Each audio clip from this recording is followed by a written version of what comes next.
Estamos en Salamanca, en España, y en esta oportunidad tenemos el placer de estar acompañados por la profesora Nieves Sanz Mulas, quien es profesora titular de Derecho Penal aquí en la Facultad de Derecho de la Universidad de Salamanca y directora de la Unidad de Igualdad en esta misma universidad. La profesora Sanz Mulas fue también secretaria judicial sustituta en el Juzgado de Instrucción y Primera Instancia en Ciudad Rodrigo y además se desempeñó como fiscal sustituta en la Audiencia Provincial de Salamanca. Las principales líneas de investigación de la profesora Sanz Mulas giran en torno a temas como los aspectos sustantivos y criminológicos de la delincuencia juvenil, la violencia en el ámbito familiar, la violencia de género, la responsabilidad penal en el ámbito sanitario, las teorías de la pena y el sistema de sanciones en el derecho penal. Precisamente, sobre esto último cabe destacar que la tesis doctoral de la profesora Sanz Mulas consistió en una estupenda investigación sobre las medidas alternativas a la pena privativa de libertad. Investigación que alcanza importancia no solamente por ser sumamente crítica, sino también por abordar la realidad española y la realidad latinoamericana.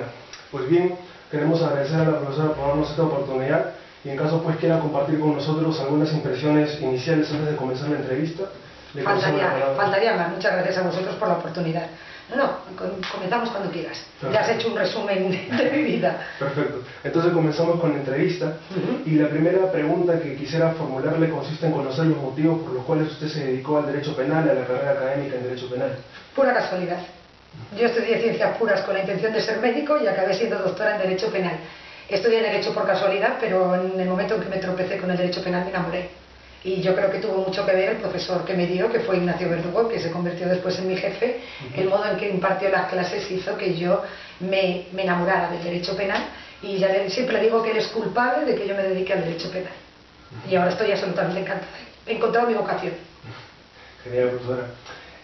Sabemos que usted, en el marco de su investigación, de su tesis doctoral, visitó Latinoamérica, específicamente Centroamérica, donde no solamente se encargó pues de recopilar la información necesaria para elaborar su investigación, sino que también conoció la realidad penitenciaria en estos países.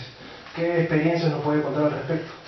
Terrible. Lo que yo vi en aquellos países me animó a definir más mi tema de tesis doctoral. Yo iba en principio a trabajar sobre el sistema de penas, y en el momento que tuve la oportunidad de visitar prisiones en toda Latinoamérica, en toda Centroamérica en concreto, en aquel momento me di cuenta de que había que buscar alternativas a la pena privativa de libertad, porque las situaciones que se viven en esas cárceles son absolutamente inhumanas, lamentables, y todo parte de la configuración de la ley. Eso es lo que me llevó a trabajar sobre alternativas a la prisión. Bueno, independientemente de su estancia en Centroamérica para su investigación, ¿qué otros países conoce en Latinoamérica? En todo caso, ¿cuál es su impresión, cuál es su opinión con respecto al desarrollo del derecho penal en Latinoamérica? A ver, yo he tenido oportunidad de conocer prácticamente toda Latinoamérica. He estado en Perú, he estado en Chile, he estado en Argentina, he estado en México, he estado en Brasil, he estado en la República Dominicana, he estado en Venezuela, Colombia. Mi impresión... El derecho penal latinoamericano casi en los últimos tiempos ha sido copia de modelos que no tienen nada que ver con la realidad latinoamericana. Es decir, después de lograr la independencia española, os dedicasteis a copiar el Código Penal español cuando no era el Código Penal francés o el Código Penal italiano. Códigos penales que yo no digo que sean malos, pero desde luego no están pensados para las realidades latinoamericanas. Con lo cual creo que de entrada son códigos penales ilegítimos porque no están pensados para dar respuesta a las realidades vuestras y a vuestra propia idiosincrasia. Luego tú lo sabes que has sido alumno mío, si algo repito es que hay que hacer un código penal adaptado a las nuevas realidades. Problema, cuando lo habéis empezado a hacer, pues os habéis subido al... perdón por el... regenerándose. Os habéis subido al caballo de este derecho penal del enemigo, de este punitivismo sin límites. Por tanto, la realidad ahora latinoamericana pues no es mucho peor que la realidad penal de la mayoría de los países, en que solo hablamos de retribución, solo hablamos de castigos, solo hablamos de enemigos y hablamos de seguridad. Por tanto, en ese sentido está un poco más o menos. Pero desde luego el Código Penal y los códigos penales latinoamericanos, a mi juicio, son absolutamente ilegítimos porque nunca han estado pensados para dar una respuesta lógica o una realidad concreta. En la actualidad, la doctrina penal reconoce que el derecho penal se encuentra en un proceso de modernización. Así, esta disciplina jurídica debe enfrentarse a fenómenos complejos como la criminalidad organizada, la criminalidad económica o el terrorismo internacional, que son fenómenos que encuentran, digamos, su aparición y existencia en circunstancias sociales trascendentales como por ejemplo la globalización. Así, ante esta imparable modernización del derecho penal, en la que, dicho sea de paso, se le otorga una mayor importancia a la seguridad en detrimento de las libertades, usted señala en sus investigaciones que es necesario regresar a la función limitadora del bien jurídico. ¿En qué consiste eso? ¿Nos podría explicar? A ver, realmente el derecho penal está, como hemos comentado antes, para dar respuesta a las realidades que van surgiendo. O sea, igual que hay que descriminalizar conductas que ya no tienen más razón de ser, como puede ser el adulterio, la homosexualidad o cosas parecidas que responden a otros modelos morales o estatales que ya no tienen nada que ver con el pleno siglo XXI, también es cierto que surgen nuevas realidades frente a las que hay que dar una respuesta penal. O sea, no es que los penalistas nos dediquemos únicamente a hablar sobre descriminalizar, también somos conscientes de que las nuevas realidades implican que el derecho penal tiene que hacerse cargo de nuevas cosas porque son parte de nuestra sociedad. Por tanto, es lógico que el derecho penal se modernice. Más que llamar derecho penal se modernice, es que el derecho penal se tiene que adaptar a la necesidad en este momento española en el año 2013, como es la peruana, como es la brasileña o como es la japonesa. Por tanto, no se trata de... Yo creo que el discurso no es ¿cuál es el bueno derecho penal? ¿El actual o el de antes? No, el derecho penal es el que tiene que ser en este momento. Por tanto, el proceso, como tú dices, de modernización es imparable porque tiene que ser así. El derecho penal está para dar las respuestas necesarias a un momento determinado. Claro, ¿qué trae con eso? Eso conlleva que protegemos bienes jurídicos de carácter mucho más colectivo, cuando nuestros códigos penales están diseñados y pensados para proteger bienes jurídicos individuales. Entonces, ¿qué ocurre?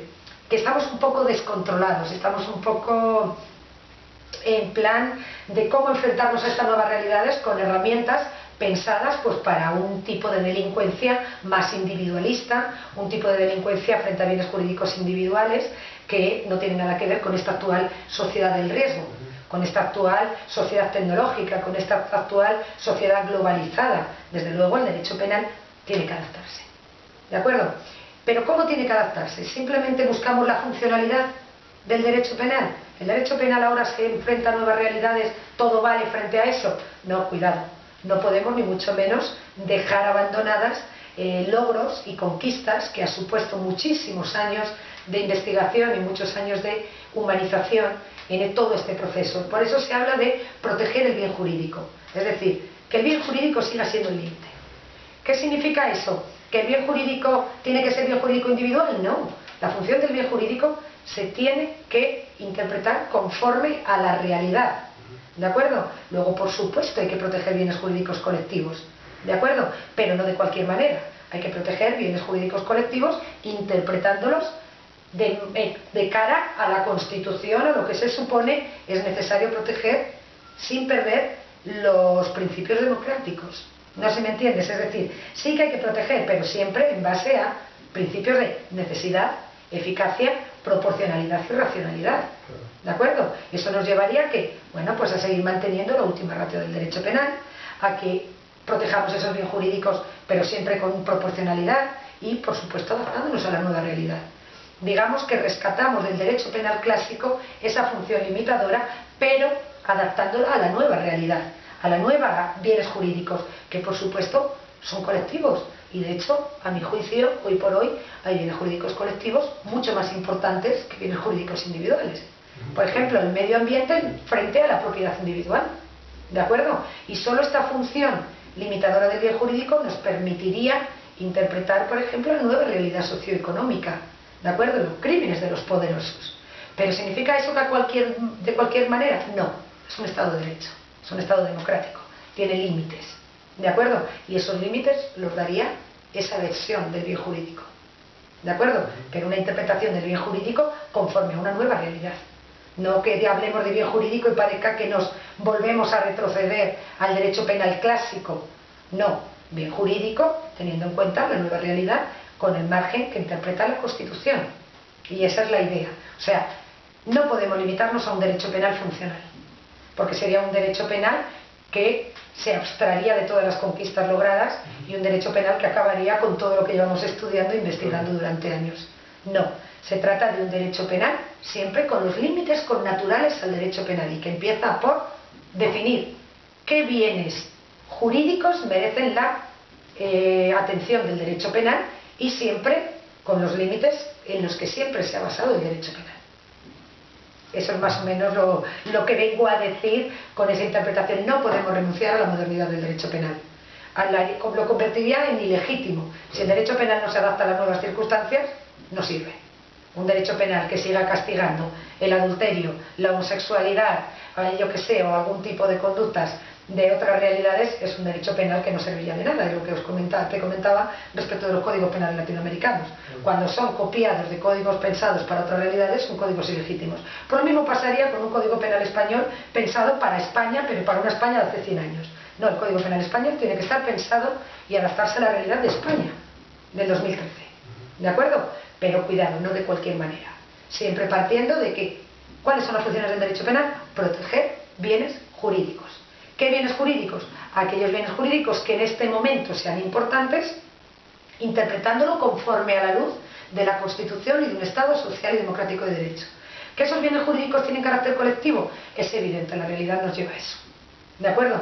Pero no de cualquier manera, siempre con los límites que se presupone son inherentes a un bien jurídico que merece la protección penal. Una de las manifestaciones del derecho penal, de esta modernización del derecho penal, según voces autorizadas en la doctrina, es el llamado derecho penal del enemigo, que se caracteriza esencialmente por una anticipación en la intervención penal, por una desproporción entre las penas a imponer y lo anticipado de la intervención, por un relajamiento, ¿no?, de las garantías penales y por un tránsito entre la legislación penal a una legislación de combate a peligros. Siendo esto así, quería preguntarle desde su punto de vista, ¿cómo debemos entender esta concreta manifestación político-criminal en el marco de un Estado social y democrático de derecho? Pues directamente en el marco de un Estado social y democrático de derecho, esta interpretación político-criminal no tiene cabida. Otra cuestión es que se haga, y es la realidad que nos acompaña. Digamos que todos los países tenemos nuestros propios fantasmas. Pensemos que en España el terrorismo siempre ha sido nuestro talón de Aquiles, nuestro fantasma. Y eso es lo que ha llevado a que, no ahora se ha puesto nombre a derecho penal del enemigo, pero todas las políticas excepcionales que siempre se han hecho en materia de terrorismo, en el fondo es derecho penal del enemigo. ¿De acuerdo? Es ese relajamiento de garantías frente a aquellas modalidades delictivas que como Estado más daño nos hace. Y que claro, la opinión pública está de acuerdo, porque son nuestros enemigos. Pero lo complicado de esto es darle encima una legitimidad teórica. Lo más duro de todo esto no es que exista, porque lleva existiendo muchísimo tiempo. Lo más duro de todo esto es que haya voces autorizadas, como tú digas, que encima justifican que esto está bien. Eso es lo que a mí me preocupa. A ver, enemigos en nuestro momento, ahora mismo, crimen organizado. Enemigos, terrorismo, que es crimen organizado finalmente. Pero cuidado, enemigos en España también son los inmigrantes irregulares, frente a los cuales el Código Penal tiene políticas de excepción. Y en nuestro Código Penal se puede considerar también enemigos los hombres en sus relaciones de pareja en lo que se refiere a la violencia de género. Cuidado, que es una puerta abierta, peligrosa, en la que pueden meterse grupos de personas que simplemente por ser se consideran que son enemigos y por tanto cabe todo tipo de conductas que puedan prevenir la dañosidad que se les presupone. Entonces, ¿qué ocurre? Pues se flexibilizan enormemente las garantías, pero no solo penales, las procesales, las penitenciarias, terrorismo. El derecho penal es más duro que ningún otro supuesto en el Código Penal español, pero es que procesalmente pueden estar detenidos muchas más horas, procesalmente pueden estar incomunicados durante muchísimo más tiempo, procesalmente no pueden designar a un abogado de su elección, mucho cuidado porque tiene ciertas sutilezas, penitenciariamente tienen menos derecho a la libertad condicional, penitenciariamente pueden tener un cumplimiento íntegro de la condena, penitenciariamente tienen más restringidas las comunicaciones y visitas, cuidado. Entonces, eso es derecho penal del enemigo. Y es un derecho penal del enemigo que no es nuevo, es un derecho penal del enemigo que en la política especial antiterrorista española viene de mucho atrás. ¿De acuerdo? Es más, es curioso, incluso ahora que supuestamente van a firmar ya la paz, va a reformarse nuevamente el Código Penal para introducir la prisión permanente revisable. Es decir, políticamente es muy rentable hablar del enemigo, porque justifica políticas represivas que siempre se venden bien en pos de la seguridad, que seamos claros. Encima, alejan la atención mediática y la atención social de problemas en este momento muchísimo más graves, como puede ser la crisis económica galopante que tenemos, el problema que hay de los desahucios hipotecarios, el problema que hay de desempleo, etcétera, etcétera. Pero es muy bonito desviar la atención mediática y la atención social frente a un problema que siempre nos pone la piel de gallina. Por no hablar de que queremos hasta reformar la ley del aborto, en un momento en que lo que menos nos preocupa a la sociedad española es reformar eso. ¿Entiendes? Entonces, ¿qué me dices? Prácticamente existe. Y sobre todo, digamos que el derecho penal del enemigo viene desde la revolución y a nivel internacional que produjo el atentado contra las Torres Gemelas en el 2001. ¿De acuerdo? Ahí empezó esta política de guerra. No es una política democrática en un Estado de Derecho con unas armas legítimas a través del derecho penal. Es una política de guerra. Y la política de guerra, en la guerra todo vale. Entonces, digamos que si tú me dices qué cabida tiene eso en un marco de un Estado social y democrático de derecho, no tiene cabida. Es absolutamente ilegítimo. ¿De acuerdo? Y todos aquellos teóricos que se dedican a hablar y a escribir horas y horas sobre esto, limitándose únicamente a exponer la situación, no se pueden considerar doctrina. La doctrina tiene que ser crítica. No me vale decir que el actual estado de cosas lleva a esto, ya lo sé. Ahora, como penalista, me tienes que decir si te parece bien o te parece mal. Mójate. ¿Entiendes? Entonces, no tiene cabida. No tiene cabida, pero es fácil venderlo en una sociedad asustada, en una sociedad que todavía no está adaptada a los cambios que supone esta globalización, esta tecnología que nos supera, este movimiento tan rápido de capitales, de mercancías y de personas. Entonces, claro, en estos casos la palabra seguridad se vende enseguida. Entonces, si tú eres presidente de un país, de Perú, y sales diciendo que vas a aumentar la política represiva frente al terrorismo, que en ese momento es algo que os tiene completamente agobiados, ¿qué va a pensar la sociedad?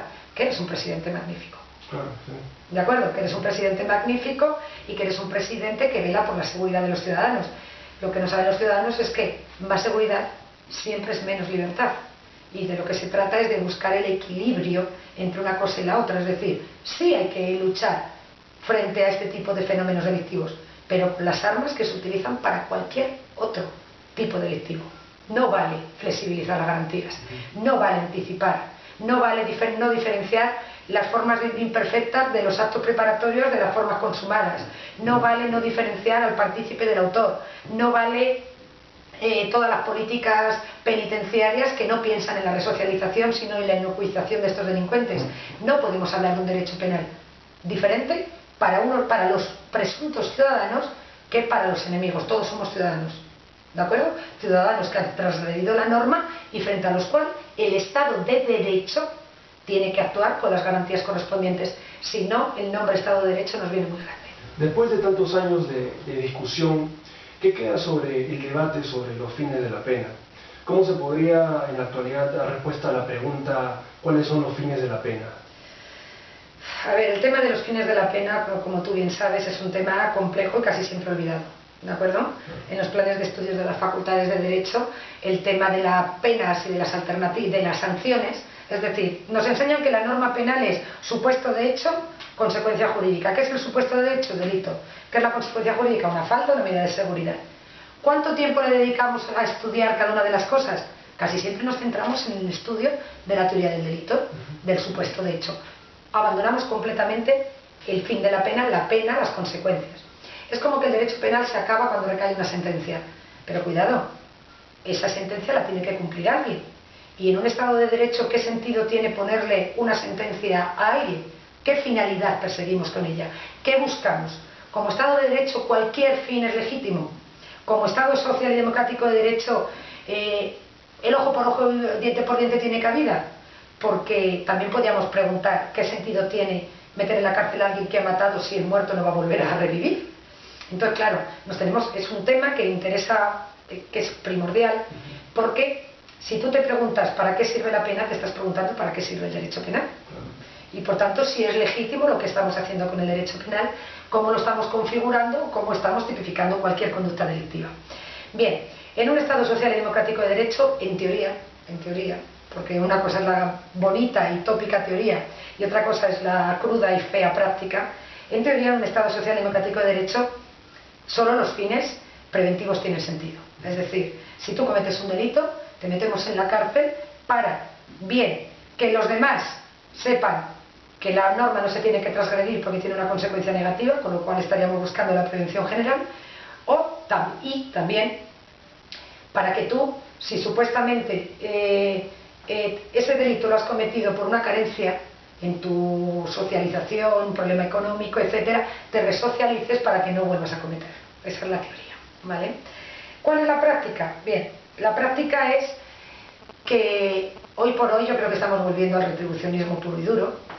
Del derecho penal del enemigo, lo que se puede rescatar es el fin de la prevención general positiva o incluso de la prevención especial negativa o inocuizadora. ¿De acuerdo? Cuando tú a un terrorista le estás metiendo en la cárcel durante 40 años, le estás evitando que acceda a la libertad condicional a través de la figura del cumplimiento íntegro de la condena, y ahora encima le quieres poner una prisión permanente revisable y si no una libertad vigilada que le persiga durante más de 10 años, ¿cuál es el fin de la pena que estamos buscando? Obviamente es prevención general negativa o retribucionismo. Nadie se resocializa así. Entonces, ¿qué ocurre? Que de la mano de toda la filosofía del derecho penal del enemigo viene el que se deja de hablar de resocialización. Ya no nos interesa la persona individual y las posibilidades que tiene de volver a llevar una vida sin delitos. Lo único que interesa es el mensaje negativo que esto implica para la sociedad y que a ojos de la sociedad se está haciendo justicia. Y claro, ¿qué es la justicia? ¿Dónde están los límites de la justicia? ¿Es lo mismo justicia para ti que justicia para mí? ¿Qué es lo justo? Lo justo es, en el fondo, si tú lo único que buscas es la justicia y a través del Código Penal es lo que pretendes, le estás dando al legislador un cheque en blanco que va a rellenar a su gusto, según sus pretensiones, según sus propios prejuicios y según su manera de ver lo que es justo o no es justo.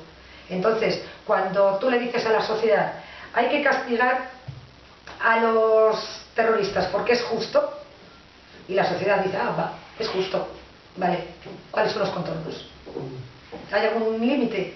No hay ningún límite. Entonces, si tú me preguntas, ¿cuál es en la realidad el fin de la pena? El fin de la pena es buscar la justicia y eso no tiene límite. ¿Entiendes? No tiene límite, es sumamente complejo, entonces todo el tema resocializador está cayendo.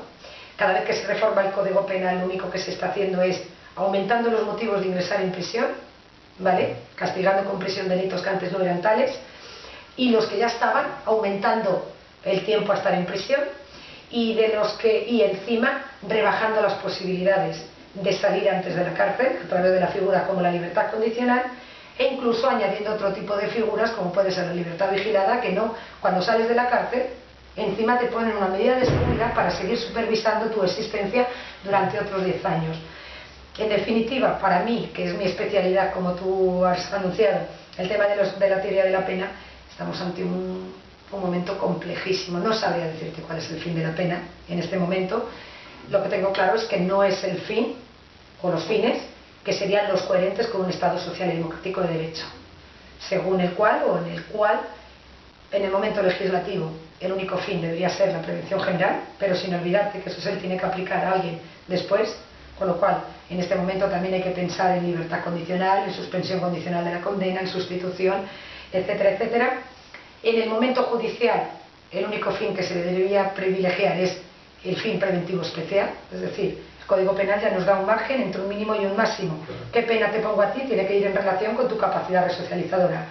Y en la etapa penitenciaria solo podría ser la prevención especial, ¿de acuerdo? Porque ya que estás en la cárcel, ahora todo lo que hagamos, el tratamiento penitenciario tiene que ir dirigido a que tú no vuelvas a delinquir. Esa es la teoría. En la práctica creo que la prevención especial o resocializadora ha desaparecido del discurso del Estado y la única prevención especial de la que cabe hablar hoy por hoy es la prevención especial negativa o inocuizadora. Aquí de lo que se trata es que, sobre todo de los enemigos, tenerlos lo más alejados posibles de la sociedad, porque por definición son peligrosos, y eso de la resocialización, ¿a quién le importa?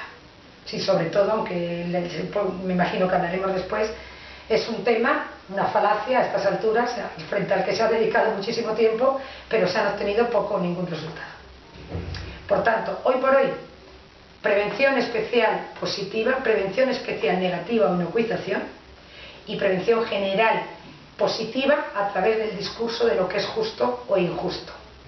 ¿De acuerdo? Entonces yo creo que es el panorama en el que ahora mismo estamos. Un panorama que nada tiene que ver con lo deseable en un Estado social y democrático de derecho. En su investigación sobre las medidas alternativas a la pena privativa de libertad, usted señaló que la institución de la pena de prisión se encuentra en crisis. Sin embargo, en esta misma investigación, usted señaló que la pena de prisión en este momento, en el momento actual, es irrenunciable. ¿Cómo se podría explicar esta paradoja? Sí, es una paradoja. O sea, yo creo que todos los que nos dedicamos al derecho penal sabemos, sinceramente, que con la cárcel no se consigue nada, más que hacinar a un montón de gente durante un tiempo indeterminado para que después salga peor de lo que entró, con lo cual no se cumple ninguna función resocializadora, pero al día de hoy tampoco tenemos una alternativa que pueda ser mejor. Me refiero, es que a mí me daría miedo pensar, vale, quitamos la cárcel, pero ¿qué es lo que ponemos en su lugar? Sería como dar un paso atrás. Posiblemente volveríamos a las penas infamantes, volveríamos a la tortura, volveríamos a las penas corporales o incluso a la pena de muerte, que mucho cuidado, no es un discurso acabado el de la pena de muerte. Y más cuando algunos países, que sobre todo en Latinoamérica son un gran ejemplo a seguir, como pueden ser algunos estados de los Estados Unidos, la siguen aplicando con tanta alegría. ¿De acuerdo? Bien. Hoy por hoy no podemos prescindir de la cárcel, no hemos encontrado todavía una pena que cumpla ese efecto, en el fondo retributivo o contenedor de personas indeseables. Luego habría que ver si son indeseables o no indeseables y quiénes son los que están en la cárcel. Pero por otra parte, tenemos claro que no podemos, ya lo he dicho, no podemos prescindir de ella, pero también sabemos que no sirve para nada. ¿Cómo se puede absorber esta paradoja? Pues esta paradoja, en la teoría, porque en la práctica está claro que no, en la teoría es buscar alternativas a la prisión, es decir, si sabemos que es irrenunciable, pero sabemos que es mala, vamos a dejar la prisión solo para aquellas conductas que realmente requieran una respuesta tan grave como puede ser la cárcel. Es decir, vamos a hablar de alternativas a la prisión. Por tanto, sí a la cárcel, pero no porque nos guste, sino porque no tenemos más remedio, pero como somos conscientes de que es mala, vamos a dejarla solo para aquellos supuestos en que no nos quede otro remedio, otra solución. Vamos, por tanto, a buscar alternativas a la cárcel para la infinidad de delitos de baja o mediana gravedad y suplirlo con respuestas diferentes a la prisión que para nosotros serían mucho menos costosas como Estado y al final serían más resocializadoras que la cárcel.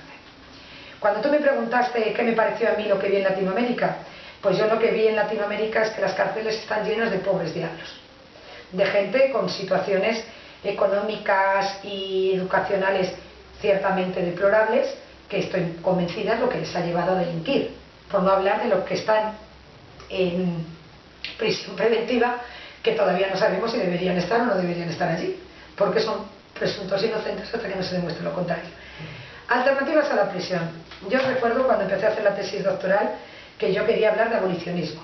Y Verdugo, mi jefe, Ignacio Verdugo, el catedrático, me decía, ¿cómo se nota que eres joven? La ignorancia es muy atrevida porque uno no sabe que no sabe, ¿no? Entonces dice, yo creo que tendrías que empezar por buscar alternativas a la prisión. Porque abolir el derecho penal hoy por hoy es imposible y lo único que nos queda es intentar sacar conductas del derecho penal que se castiguen con prisión. Si tú miras la parte general del Código Penal, tenemos un elenco enorme de penas. Tenemos la prisión, pero tenemos también el trabajo en beneficio de la comunidad, tenemos la pena de multa, tenemos infinidad de inhabilitaciones, de privaciones del derecho a conducir, etcétera, etcétera. ¿Qué ocurre? Que eso dice la parte general, pero cuando vamos a la parte especial, todo es prisión. Prisión y prisión o. Lo que se trata es de racionalizar. Pues si tenemos un elenco de 10, 15 penas, vamos a ver qué delitos del Código Penal podían ser castigados única y exclusivamente con esas penas que no sean prisión.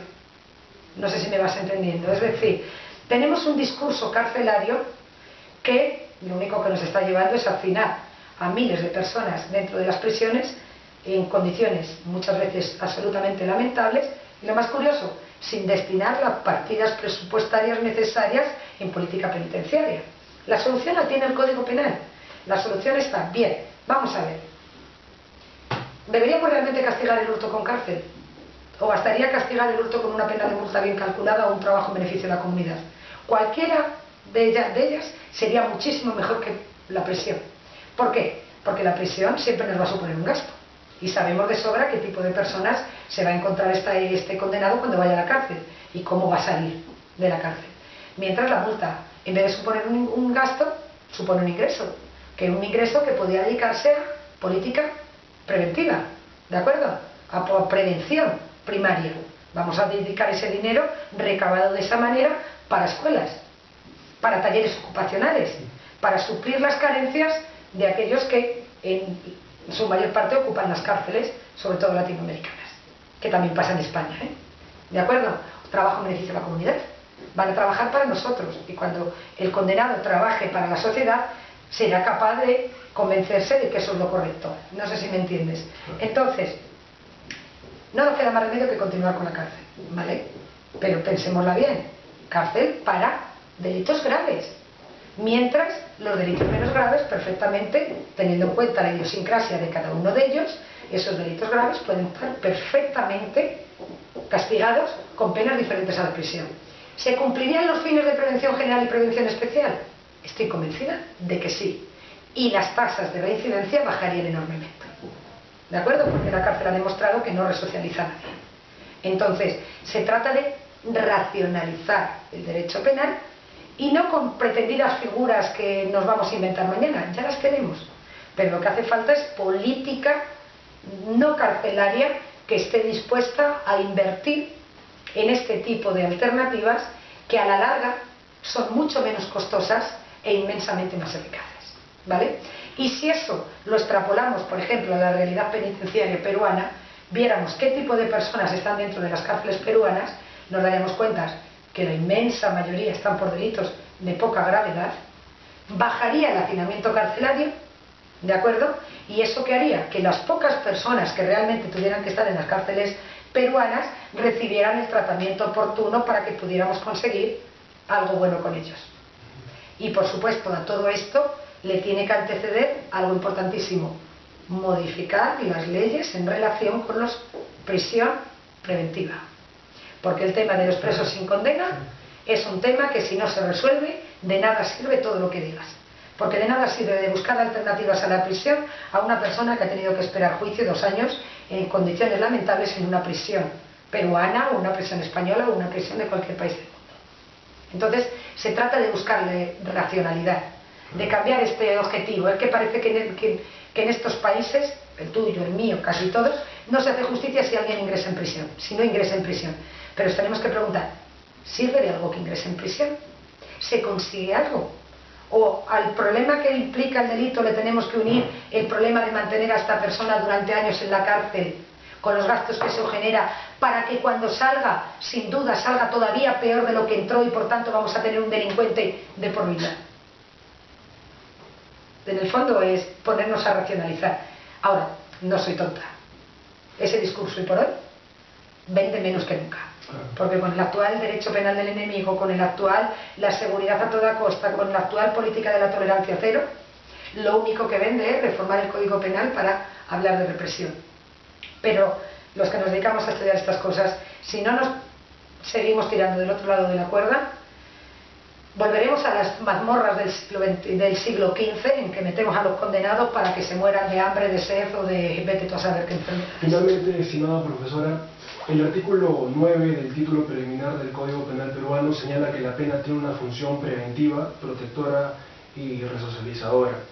Si la realidad nos demuestra que, digamos, estas funciones están lejos de ser cumplidas, ¿acaso el instrumento más fuerte que tiene el Estado, ¿no? El instrumento jurídico penal más fuerte que tiene el Estado, se encuentra deslegitimado? Y si esto es así, ¿el derecho penal también se encontraría deslegitimado? ¿Con qué autoridad el Estado podría ejercer su potestad punitiva si es que las finalidades de la más severa de sus manifestaciones no se cumplen en la realidad? Esto es como, ¿sirve para algo el derecho penal? Yo cuando empiezo mis clases siempre digo, soy Nieves Sala, profesora de Derecho Penal, y el Derecho Penal no sirve para nada. Ahora bien, para que lleguéis a la misma conclusión que yo, tenéis que estudiar todo lo que yo estudio. A ver, vamos por partes. Que el Código Penal peruano hable de prevención, protección y resocialización, en el fondo no aclara nada. Claro. Porque estos fines pueden ser completamente contradictorios. Vamos a ver, si tú eres juez y tú tienes que decidir entre una pena de 5 y de 10 años en base a un fin de protección, de resocialización y de prevención, ¿cuál es la respuesta que tienes? No sabrías. ¿Por qué? Porque la protección a lo mejor te pide que pongas 10, porque es un delito que ha llamado muchísimo la atención mediática y hay mucha alarma social. Pero si lo que buscas es la resocialización, habría que poner 5, porque todos somos conscientes de la situación de las cárceles peruanas, con lo cual, dado que tiene que entrar en la cárcel, lo mejor es que entre por el menos tiempo posible. Cuidado, porque la protección, la palabra protección implica, yo como Estado puedo hacer todo lo que sea necesario para asegurarte tu supervivencia. Con lo cual, esa protección hablaría de políticas, incluso de retribucionismo puro y duro. Hablaría de políticas de prevención especial negativa. Hablaría incluso de políticas de prevención general positiva. Cuidado, poner protección y poner resocialización es contradictorio porque son fines que pueden ser diferentes. Bien, yo creo que ahí el Código Penal peruano lo que ha dicho, mira, yo digo que los fines a perseguir son todos y que el que lo tenga que solucionar, que se las arregle como pueda, ¿no? Bien, obviamente el fin, cuidado, vamos por parte, el fin resocializador no lo cumple, porque a la vista está que los niveles de reincidencia son elevadísimos. ¿Y por qué no lo cumple? Pues no lo cumple porque el medio utilizado, que es la cárcel, ni mucho menos es un medio con el que se pueda conseguir la resocialización. Tú me has escuchado infinidad de veces decir que no puedes enseñar a andar a alguien al que atas a la pata de la cama. Tú no puedes enseñar a nadie a vivir en libertad cuando le estás privando de ella. Tú piensas que la cárcel, por el mero hecho de tener unos muros elevadísimos, es un instrumento no pensado para la resocialización. Porque ¿qué es resocializar? Resocializar es hacer que el condenado lleve una vida lo más parecido a la vida en sociedad para que no se aleje demasiado de ella. Y cuando tienes unas cárceles, unos muros que tienen 4 metros de alto, obviamente esa no es la pretensión. ¿De acuerdo? Entonces, ¿cuál es el problema? Nunca se podrá resocializar si el medio que utilizamos, que es el que utilizamos en la mayoría de los casos, es la cárcel. Entonces, ¿dejamos de hablar de resocialización? No. Mientras haya cárcel, el discurso tiene que ser la resocialización, porque lo contrario es volver a las mazmorras del siglo XV. Es decir, mientras tengamos cárcel, y lo visto es que va a ser una realidad que nos acompañará en el futuro durante muchísimo tiempo, tú y yo desde luego no vamos a ver si esta desaparece, tenemos que hablar de resocialización porque eso es lo único que nos permite hablar de sistema penitenciario progresivo, de libertad condicional, de derecho de comunicaciones y visitas, de talleres formativos, etcétera, etcétera. Por tanto, eso está claro. Prevención. ¿El derecho penal nos protege? Claro. El problema es que el derecho penal solo sale a la luz cuando fracasa, pero no sabemos cuánta gente deja de cometer delitos porque el derecho penal existe. ¿Entendido? Ahora, no tenemos que ser ingenuos, no podemos pensar que el derecho penal ni ningún Estado va a ser capaz de acabar con el delito. El Estado lo máximo que puede aspirar es a mantener el delito dentro de límites más o menos tolerables que permitan la convivencia. Nunca acabaremos con la enfermedad es connatural al ser humano. Nunca acabaremos con la muerte es connatural al ser humano. Nunca acabaremos con el delito porque el delito es connatural al ser humano. Porque el delito procede de las diferencias sociales. Y las diferencias sociales van a existir siempre, y mucho más en este momento globalizador en que se ha disparado la diferencia entre los ricos y los pobres. Entonces, el delito es connatural a la naturaleza humana porque somos envidiosos, somos egoístas, somos celosos. Y todo esto conlleva reacciones que pueden ser dañinas para bienes jurídicos de otras personas. ¿De acuerdo? Somos avariciosos, que es lo que es el trasfondo de los delitos económicos. Por tanto, partiendo de que el derecho penal nunca va a acabar con el delito, porque este es connatural al ser humano, lo único que le podemos pedir es que lo mantenga en límites tolerables. ¿Cumple una función preventiva? Sí. Yo estoy convencida que muchos, entre los que me incluyo, dejamos de hacer determinadas conductas porque son delictivas. Porque hay bienes jurídicos que compartes, como no matar, pero hay otros bienes jurídicos que a lo mejor, si no fueran delito, lo harías. ¿Cuántos dejamos de beber para conducir porque es delito? Porque nos da miedo que nos pare la Guardia Civil y si pasamos de 0,60 nos pueda poner un delito del 379. Miles de personas al día. Luego el derecho penal cumple funciones protectoras. ¿De acuerdo? En todo caso, ¿podemos prescindir del derecho penal? Ojalá, pero no. El derecho penal, como dice Jean Bernat, es una amarga necesidad en un mundo de seres imperfectos como los hombres. Y lo que más me gusta a mí, como dice Hasselmer, quitar el derecho penal, en el fondo implicaría que algo tiene que venir a ocupar su lugar, alguien tiene que venir a poner orden. Y al fin y al cabo del derecho penal ya sabemos mucho. Entonces, quitar el derecho penal es como pretender ahuyentar al diablo con Belcebú. Posiblemente aquello que venga en su lugar sea muchísimo peor y frente a lo que no tenemos tanto. ¿Vale? El derecho penal cumple. El Estado, entre sus funciones legítimas, está la política criminal, está darnos seguridad. El derecho penal tiene que cuidar el medio ambiente. El derecho penal, el Estado tiene que tener políticas medioambientales. El Estado tiene que tener políticas educativas. El Estado tiene que tener políticas sanitarias.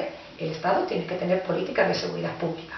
Y dentro de estas políticas de seguridad pública está el derecho penal. ¿Vale? Eso es la política criminal.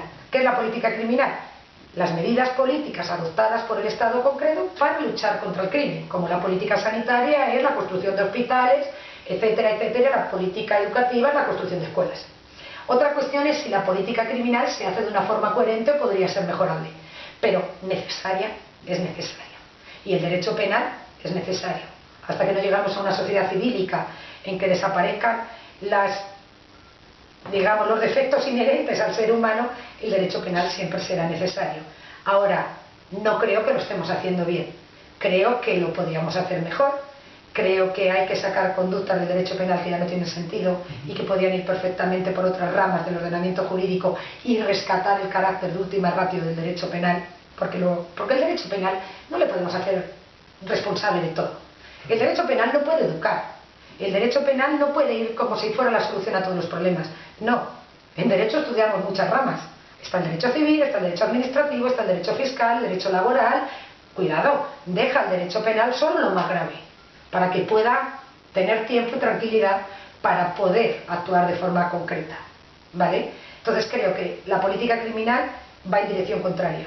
El derecho penal no es la última ratio, el derecho penal es la prima ratio, porque políticamente vende mucho, políticamente es muy rentable.